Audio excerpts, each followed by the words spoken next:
मैं चाहता तो हूं सर आईआईटी जेई और नीट की प्रिपरेशन करना। 11th में सर मैंने कोशिश किया था, बट 12th में मुझे रियलाइज हुआ कि नहीं, पहले बोर्ड एग्जामिनेशन ज्यादा इंपॉर्टेंट है। एटलीस्ट बोर्ड लेवल पर थॉरोली हम प्रिपेयर कर लेंगे।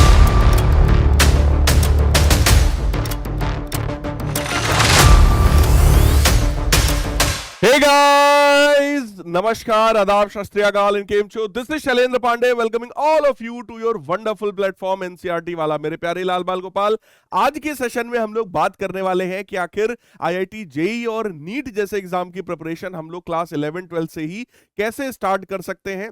अगर आपका प्राइम फोकस बोर्ड एग्जामिनेशन की तरफ है, लेकिन कहीं ना कहीं दिल में एक कसक रह गई है कि सर मैं चाहता तो हूं सर आईआईटी जेई और नीट की प्रिपरेशन करना, लेकिन सर उतना अच्छा नहीं कर पाता हूं सर। लेकिन मैं 11th में सर मैंने कोशिश किया था, बट 12th में मुझे रियलाइज हुआ कि नहीं, पहले बोर्ड एग्जामिनेशन ज्यादा इंपॉर्टेंट है। और फिर मैं परिश्रम बैच में या अपने उदय बैच में सर पढ़ रहा हूं, लेकिन फिर भी सर कहीं ना कहीं मन है कि नेक्स्ट ईयर यानी कि 12th पास आउट करने के बाद सर मैं जेई नीट की प्रिपरेशन जरूर करना चाहूंगा, एग्जाम जरूर देना चाहूंगा। देखो बेटा, ऐसा मैक्सिमम बच्चों के साथ होता है। जब बच्चे आईआईटी जेई की प्रिपरेशन स्टार्ट करते हैं 11th क्लास में, तो वो स्टार्टिंग में तो उनको सही लगता है, स्टार्टिंग में चीजें समझ में आती हैं क्योंकि वो उतना सिलेबस कम हुआ रहता है और वो बराबर मेहनत कर रहे होते हैं। लेकिन जब वो लोग 11th से 12th क्लास में आ जाते हैं तो 11th पूरा कंप्लीट हो चुका होता है, सिलेबस बहुत ज्यादा बढ़ चुका होता है और वो उसको उतना इजीली कैप्चर नहीं कर पा रहे हैं, यानी कि वो उसके साथ प्रॉपर डील नहीं कर पा रहे हैं। तो वो बच्चे फिर ये डिसीजन लेते हैं कि यार आईआईटी जेई और नीट अभी छोड़ दो, पहले बोर्ड एग्जामिनेशन देखते हैं, उसके बाद आगे की बात करेंगे। जब आप बोर्ड एग्जामिनेशन के लिए सोचते हैं तो आप परिश्रम बैच में आ जाते हैं, राइट, और 11th के जो बच्चे हैं वो उदय बैच में आ जाते हैं। लेकिन आज के इस सेशन में मैं आपको यही बताऊंगा कि उदय और परिश्रम बैच में रहते हुए आखिर आप लोग आईआईटी जेई और नीट जैसे एग्जामिनेशंस की प्रिपरेशन कैसे करना चाहते हैं। सबसे पहले आप लोग जो बच्चे उदय बैच में हैं, परिश्रम में हैं या हमारे एनसीईआरटी वाला यूट्यूब चैनल को देखते हैं बराबर, वो बच्चे एक बार जरा कमेंट करके बता दें कि वो आईआईटी जेई के लिए इंटरेस्टेड हैं या वो नीट जैसे एग्जामिनेशन के लिए इंटरेस्टेड है। मन में अंदर कहीं ना कहीं ये भावना आपके जरूर रहती होगी कि यार जेई का एग्जाम देना है या नीट का एग्जाम देना है। तो फटाफट कमेंट करके बता दीजिए कि आप जेई एस्पिरेंट हैं या आप नीट एस्पिरेंट हैं। अब बात आई सर स्ट्रेटजी क्या होनी चाहिए, सर आखिर ऐसा क्या मेरे को करना पड़ेगा इस प्रिपरेशन के लिए। देखो, कुछ इंपॉर्टेंट पॉइंट्स मैं आप लोग के लिए लेकर के आया हूं। अगर आप प्रिपरेशन करना चाहते हैं तो कुछ चीजें यार दिमाग में हमेशा हमें बना के रखना पड़ेगा। सबसे पहला पॉइंट है कि हमें अपने सिलेबस के हर एक टॉपिक को कंप्लीटली कवर करना है। यानी कि अगर हमने कोई भी चैप्टर पढ़ा, फॉर एग्जांपल मैं फिजिक्स का टीचर हूं, राइट, ऐसे ही केमिस्ट्री में होगा, मैथ में होगा, बट फिजिक्स में फॉर एग्जांपल आपने यूनिट एंड मेजरमेंट पढ़ा, तो आपको यूनिट एंड मेजरमेंट का हर एक टॉपिक पढ़ना है जो आईआईटी जेई या नीट एग्जामिनेशन के सिलेबस में है। अगर आपके दिल में ये इच्छा कहीं ना कहीं दबी हुई है कि सर मुझे करना तो है सर, इस साल नहीं तो अगले साल सही, बाकी सर इस साल में एक बार एग्जाम जरूर दूंगा भले सिलेक्शन हो या ना हो, अगर इस फीलिंग के साथ आप हैं तो मैं आपको बताना चाहता हूं बेटा, सबसे पहला बात यह है कि जितने चैप्टर्स आपके बोर्ड के सिलेबस में हैं उन चैप्टर्स को थॉरोली आपको प्रिपेयर करना है। यानी उस चैप्टर का हर एक पॉइंट, हर एक कंसेप्ट आपको आना चाहिए। देखो, आज की डेट में बोर्ड एग्जामिनेशन का जो लेवल हो चुका है वो लेवल कहीं ना कहीं आईआईटी जेई के एग्जाम के आसपास, यानी जेई मेन के एग्जाम के आसपास फिजिक्स का लेवल तो हो ही गया है। इस बात को कोई भी बच्चा डिनाई नहीं कर सकता है। और अगर कोई ऐसा बच्चा जिसने बोर्ड एग्जामिनेशन दिया हो और वो इस वीडियो को देख रहा हो तो प्लीज बेटा एक बार कमेंट करके बताइए अपने जूनियर्स के लिए, ताकि इन सारे बच्चों को ये बात का बिलीव हो जाए कि यार क्लास 12 फिजिक्स का जो पेपर आता है वो कहीं ना कहीं जेई और नीट लेवल का ही आता है। ठीक है ना? तो कहने का मतलब हम बोर्ड एग्जामिनेशन को भी हल्के में नहीं ले सकते। और अच्छी बात यह है कि अगर लेवल बढ़ चुका है फिजिक्स का, तो हो सकता है कि इस बार के एग्जाम में केमिस्ट्री का भी लेवल बढ़ जाए, मैथ्स का भी लेवल बढ़ जाए, कुछ भी हो सकता है बेटा। तो हम लोगों को कहीं ना कहीं इस चीज के लिए प्रिपेयर रहना होगा कि बोर्ड एग्जामिनेशन भी टफ आ सकता है। अब अगर बोर्ड एग्जामिनेशन टफ आ रहा है तो यार आपदा को अवसर में बदलने का काम हम लोग करेंगे। मोदी जी ने सिखाया है ना? क्या करना है हम लोग को अब यहीं से अपनी आईआईटी जेई की प्रिपरेशन स्टार्ट कर देनी है, मन ही मन में, किसी से कहना कुछ नहीं है। ठीक है, लेकिन अपनी एक स्ट्रेटजी बना लेनी है कि भले मैं बोर्ड एग्जाम का बैच मैंने लिया है, भले मैं बोर्ड एग्जाम के लिए प्रिपेयर कर रहा हूं, लेकिन मैं जेई और नीट का एग्जाम दूंगा जरूर। और गारंटी मानो, अगर आप मेरी पूरी बात फॉलो करते हैं तो आप जेई नीट के एग्जाम को भी क्रैक करेंगे, कोई डाउट मेरे प्यारे बच्चों इसमें नहीं है। तो सबसे पहला काम आपको क्या करना है, आपको अपने सिलेबस के हर एक टॉपिक को कवर करना है, कुछ भी यार छोड़ना नहीं है। चाहे बोर्ड एग्जाम में टॉपर बनना चाहते हो या जेई नीट के लिए करना चाहते हो, टॉपिक्स तो बेटा एटलीस्ट आप सारे कवर करो। ठीक है, दूसरा पॉइंट क्या है कि आपको एक प्रिपरेशन प्लान बनाना है। प्रिपरेशन प्लान का मतलब यही, मन ही मन ये चीज डिसाइड करनी है कि जेई का एग्जाम तो मैं दूंगा 12th के साथ में ही। राइट, अब अगर 12th के साथ में ही जेई का एग्जाम देना है तो ऑब्वियस है 11th का सिलेबस भी आना चाहिए और 12th का भी आना चाहिए। मैं कह रहा हूं बहुत ज्यादा हाई फाई प्रिपरेशन अगर आप नहीं कर रहे हैं तो एटलीस्ट जितना बोर्ड लेवल पर रिक्वायर्ड है, जितना एनसीईआरटी वाला यूट्यूब चैनल पर आपको पढ़ा दिया जाता है, वो तो आपको 100% आना ही आना चाहिए, 11th का भी बेटा और 12th का भी। उसके बाद always go with the quality material rather than quantity, यानी कि ऐसा नहीं है कि भैया 50 जगह का मटेरियल इकट्ठा कर लिया, 50 किताबें खरीद के इकट्ठा कर लिया और लगा एक भी नहीं रहे। जैसे मैं फिजिक्स की बात बताऊं, मेजॉरिटी बच्चा जब फिजिक्स की बात आती है तो एचसी वर्मा सर की बुक खरीद के ले आता है। ठीक है, जितने बच्चे आईआईटी जेईई और नीट की प्रिपरेशन करते हैं, ऑलमोस्ट 95 to 99% बच्चों के पास एचसी वर्मा सर की ये बुक कॉन्सेप्ट्स ऑफ फिजिक्स रखी रहती है। लेकिन बेटा वो रखी ही रहती है, मैं आपको बताऊं 95% बच्चा अगर लेकर के आता है तो हार्डली 2 से 5% बच्चा होता है जो उस बुक के क्वेश्चंस को रियली में सॉल्व कर रहा है, रेगुलरली सॉल्व कर रहा है। ठीक है ना, तो कहने का मतलब ये नहीं है कि सिर्फ एचसी वर्मा सर की बुक आप खरीद करके ले आए, सिर्फ आप अरिहंत की बुक कोई खरीद करके ले आए, सिर्फ आप इरोडो खरीद के ले आए, क्रोटो खरीद के ले आए, सब सजा के बढ़िया घर में रख लिया है चौकस। ठीक है, ये नहीं करना है बेटा, क्वांटिटी नहीं चाहिए मुझको, मुझको क्वालिटी चाहिए कि आप कर क्या रहे हो। भले तुम कोई 2 किताब लेकर के आओ, सिर्फ एनसीईआरटी रखो अपने पास और एक रेफरेंस बुक अपने पास रखो, लेकिन इन 2 किताबों को पूरी तरीके से कम 2 बार आपको लगाना है। राइट, बहुत ज्यादा किताबें लगाने की बजाय एक किताब को 2 बार 3 बार लगा लोगे, आपका काम बन जाएगा। और आज की डेट में जेई के एग्जाम में या नीट के एग्जाम में जो क्वेश्चंस आ रहे हैं, अगर आपकी कंसेप्ट्स में क्लैरिटी है तो बहुत इजीली बेटा आप क्वालिफाई कर जाओगे, कोई बड़ी बात इसमें नहीं है। इसके बाद क्या है, स्टडी विद एनसीईआरटी बुक्स, यानी कि जो भी टॉपिक आपको पढ़ा दिया जाए, चाहे फिजिक्स हो, केमिस्ट्री हो, मैथ्स हो, बायो हो, एनसीईआरटी बुक बहुत ज्यादा इंपॉर्टेंट हो चुकी है और इस बुक से सीधे सीधे क्वेश्चंस आता है, चाहे केमिस्ट्री हो, बायोलॉजी हो, straight forward questions. Even physics में भी कुछ एक क्वेश्चंस असर्शन रीजन वाले, है ना, इस तरह के जो कंसेप्ट वाले क्वेश्चन है वो स्ट्रेट फॉरवर्ड बेटा एनसीईआरटी बुक से पूछे जा रहे हैं। तो कोई भी चैप्टर जब आपको पढ़ा दिया जाता है आपके बैच में, या आप कहीं से भी रिकॉर्डेड लेक्चर देख रहे हो, यूट्यूब के लेक्चर देख रहे हो, तो आपको उसके बाद खुद से एनसीईआरटी बुक बेटा रीड करना चाहिए, उसका एक एक पॉइंट समझने की कोशिश करो, लेकिन पहले नहीं। जब हम लोग पढ़ा दें, एक बार बैच में पढ़ा दिया, चैप्टर मेरी तरफ से कंप्लीट हो गया, जैसे परिश्रम बैच में मैंने चैप्टर 1 कंप्लीट कर दिया है, राइट, क्लास 12th का, वो सारे बच्चों को अब क्या करना चाहिए, एनसीईआरटी बुक की एक एक लाइन वो खुद से पढ़े, समझने की कोशिश करें, नहीं समझ में आता अपने टीचर से पूछे। राइट, तो हर एक लाइन में बहुत सारे मतलब छिपे होते हैं एनसीईआरटी बुक में, इसलिए कंसेप्ट बिल्डिंग में बेटा ये बुक बहुत ज्यादा इंपॉर्टेंट होती है। Always create notes for quick study, हमेशा बेटा क्विक स्टडी शॉर्ट नोट्स जरूर प्रिपेयर करिए। जैसे आप खुद सोचो, कोई एक चैप्टर मैंने 10 लेक्चर में पढ़ाया, हर एक लेक्चर लगभग 1.25 घंटे का मैं लेता हूं, यानी कि 1 घंटे 45 मिनट का एक लेक्चर मेरा होता है। अगर मैंने 10 लेक्चर्स में कंप्लीट किया तो यार ऑब्वियस है ना, ये बहुत बड़ा ड्यूरेशन हो गया। अब अगर तुम्हें पहला चैप्टर रिवाइज करना है तो ये पॉसिबल नहीं है कि आज तुम्हें रिवाइज करना है, तुम बैठे पूरे 10 लेक्चर तुमने देख डाला, यानी कि सिर्फ लेक्चर को देख करके हम चैप्टर या पूरे सिलेबस का रिवीजन कर ही नहीं सकते, यह संभव है। तो सर कैसे होगा? अगर चैप्टर कंप्लीट हो गया है या चैप्टर आपको मैं पढ़ा रहा हूं, लेक्चर वाइज आपको पढ़ा रहा हूं, तो आपको क्या करना चाहिए, हर लेक्चर का एक प्रॉपर शॉर्ट नोट्स बना लीजिए, छोटा छोटा लिख करके 1 पेज 2 पेज 3 पेज में उसको आप समराइज करने की कोशिश करिए। कंसेप्ट्स को पढ़ो, जो कंसेप्ट बहुत इजीली आपको आ जाते हैं, जो आपको लगता है कि मैं कभी नहीं भूलूंगा, उसको आप मत लिखो, लेकिन जो चीज आपको लगती है कि भूल सकता हूं, कोई फॉर्मूला है, कोई बहुत इंपॉर्टेंट कंसेप्ट है उसको अपने उस नोट्स में छोटा छोटा लिख लो और 2 से 3 पेज में ही इसको बिल्ड करो कि कभी भी रिवाइज करना हो तो सिर्फ दिमाग में ये रहे कि 3 ही पेज तो है भाई, पढ़ लूंगा 3 पेज। कोई दिक्कत समस्या वाली बात उसमें नहीं होनी चाहिए आपको। तो प्रॉपर बेटा नोट्स बनाइए and learn short methods and strategy. जब बात आती है आईआईटी जेई एग्जाम की तो कुछ एक मेथड्स आपको बहुत अच्छे से आने चाहिए, चाहे जेई हो चाहे नीट हो।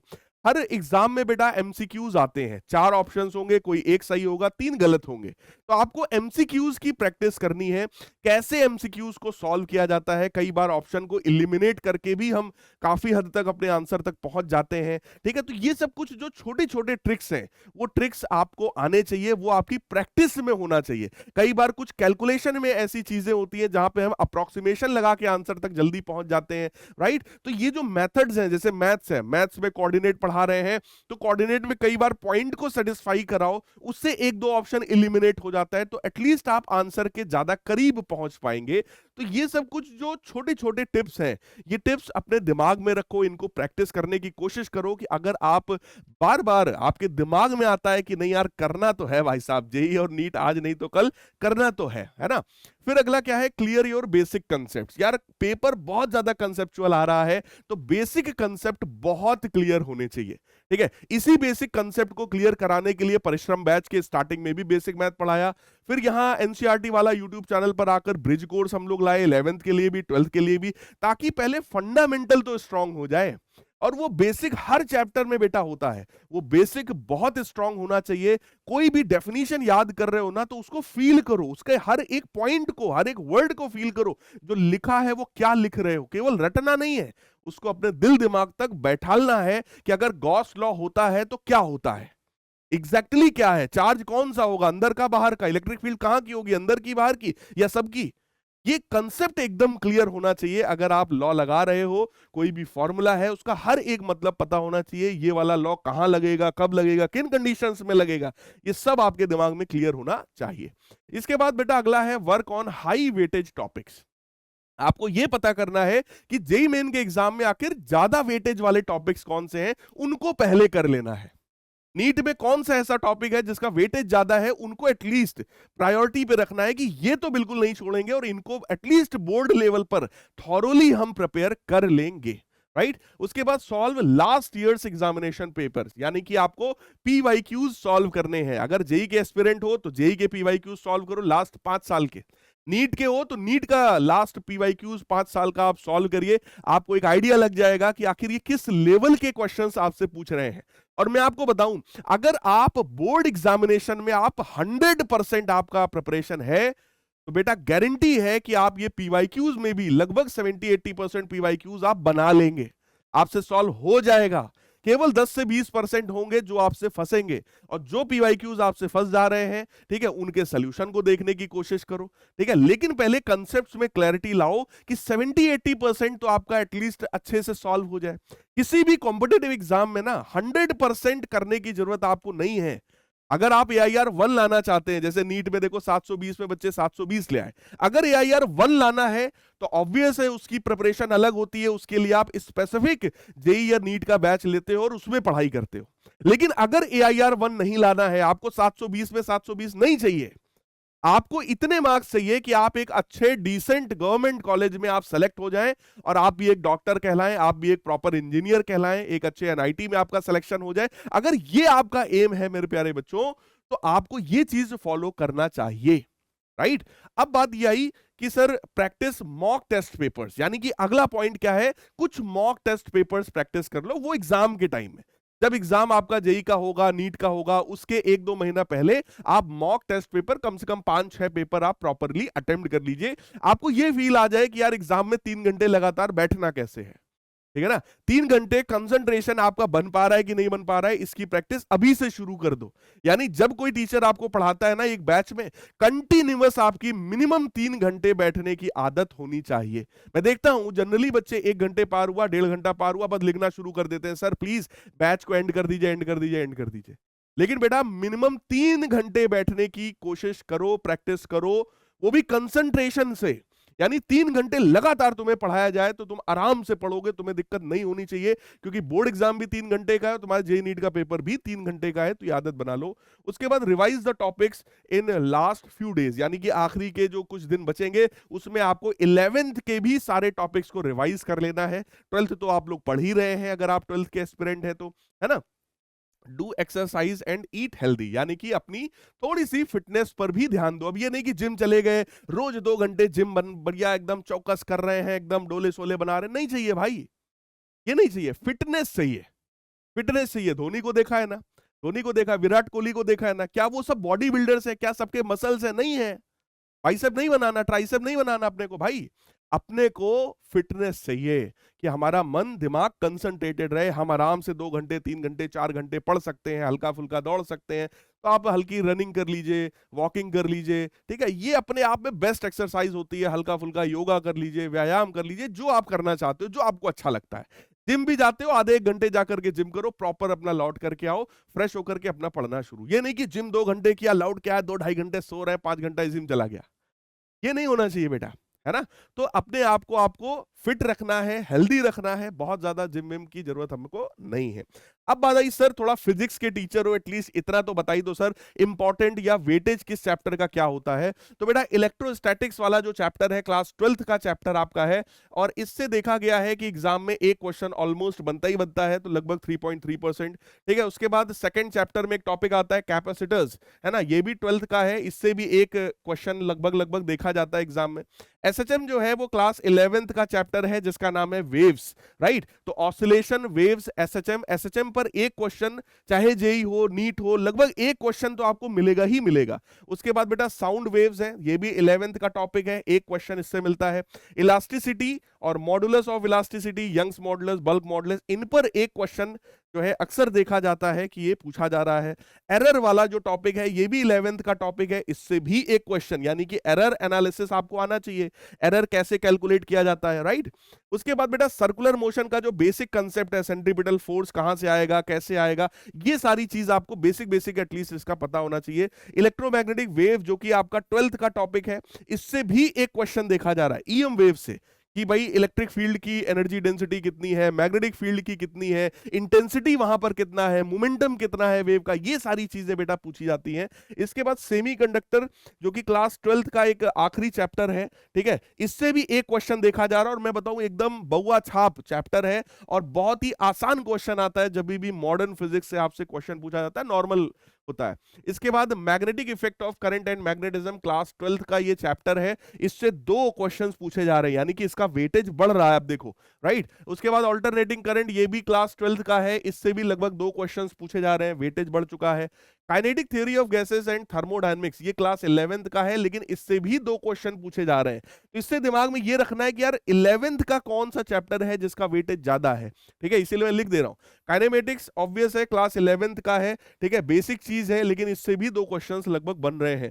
Work energy power chapter 11th का है, इससे भी 2 क्वेश्चंस बन रहे हैं। लॉज ऑफ मोशन 11th का है, इससे भी 2 क्वेश्चंस बन रहे हैं। सेंटर ऑफ मास जो है ये भी 11th का है, इससे भी 2 क्वेश्चंस बन रहे हैं। रोटेशनल मोशन जो होता है ये भी 11th का है, इससे भी 2 क्वेश्चंस हैं। मॉडर्न फिजिक्स आपका क्लास 12th का है, लेकिन इससे भी 2 आपको क्वेश्चंस मिल रहे हैं, यानी कि dual nature of radiation matter, atom, nuclei, और आखिरी वाला आपका सेमीकंडक्टर, ये चैप्टर से भी 2 क्वेश्चन बन रहे हैं। वेव ऑप्टिक्स आपके क्लास 12th का ही है, इससे भी 2 क्वेश्चन बन रहा है।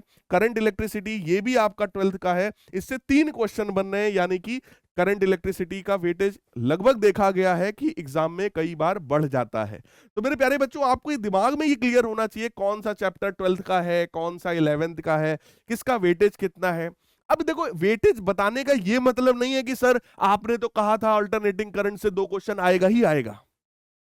ये आपके प्रीवियस ईयर पेपर को एनालाइज करके मैंने लिखा है, राइट। लेकिन नेक्स्ट जो पेपर होगा, ऐसा नहीं कि अल्टरनेटिंग से 2 कंपलसरी है कि आना ही आना है, हो सकता है 3 आ जाए, हो सकता है 1 आ जाए, लेकिन हर चैप्टर से कुछ ना कुछ एग्जाम में बेटा लगभग पूछा ही जाता है। तो आपको इसीलिए मैंने क्या बोला, सेफ साइड रहने के लिए आप अपने हर एक चैप्टर को अच्छे से प्रिपेयर करो। एटलीस्ट बोर्ड लेवल पर अगर तगड़े से प्रिपरेशन होगी तो जेईई मेन का एग्जाम, नीट का एग्जाम, सीयूईटी का एग्जाम, तीनों की मैं बात कर रहा हूं, तीनों एग्जाम आप बहुत ही अच्छा करने वाले हैं, बहुत ही बढ़िया करने वाले हैं। और जिन बच्चों के मन में ये बात है कि नहीं सर मेरे को करना है, मेरे को एग्जाम देना है, लेकिन मैं उदय बैच ले लिया हूं अभी या मैंने परिश्रम बैच ले लिया है, बिल्कुल परेशान होने की जरूरत नहीं है। जिस लेवल का कंटेंट हम लोग दे रहे हैं उस कंटेंट से बहुत आराम से आप लोग जेई मेन और नीट जैसे एग्जाम को क्वालिफाई कर जाओगे। एक अच्छा डिसेंट एनआईटी कॉलेज आपको मिल जाएगा।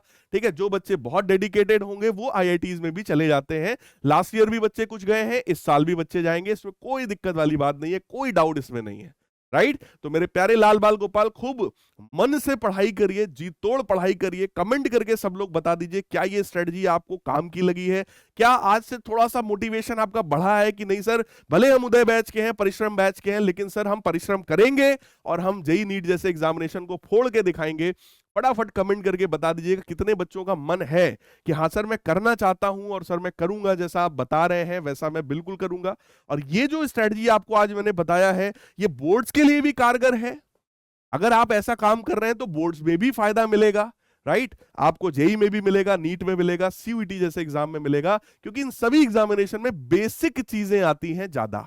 राइट? और क्लास 12th का जो वेटेज होता है वो कंपैरेटिवली 11 से थोड़ा ज्यादा होता है। इसलिए बेटा 12th तो अच्छे से करना ही है क्योंकि बोर्ड एग्जामिनेशन है, लेकिन 12th के साथ थोड़ा सा 11th पे अगर फोकस कर लोगे तो आपका 11th का पर्पस भी फुलफिल हो जाएगा। बहुत अच्छे से आप लोग जेई नीट जैसे एग्जाम को कर पाओगे। किसी भी एग्जामिनेशन में अच्छी रैंक लाने के लिए, एक अच्छा कॉलेज मिलने के लिए आपको लगभग ये मान के चलो 60 से 70% अगर आपने उसके पेपर को अच्छे से कर लिया, सही कर लिया, निगेटिव मार्किंग अपनी फालतू नहीं करवाई आपने, तो आपका सिलेक्शन होने वाला है और आप एक अच्छा कॉलेज आपको मिलने वाला है। राइट? सो मेरे प्यारे लाल बाल गोपाल, फटाफट कमेंट करके बताइएगा ये सेशन आपको कैसा लगा। मिलेंगे अगले सेशन में, तब तक के लिए goodbye, take care, love you all, God bless.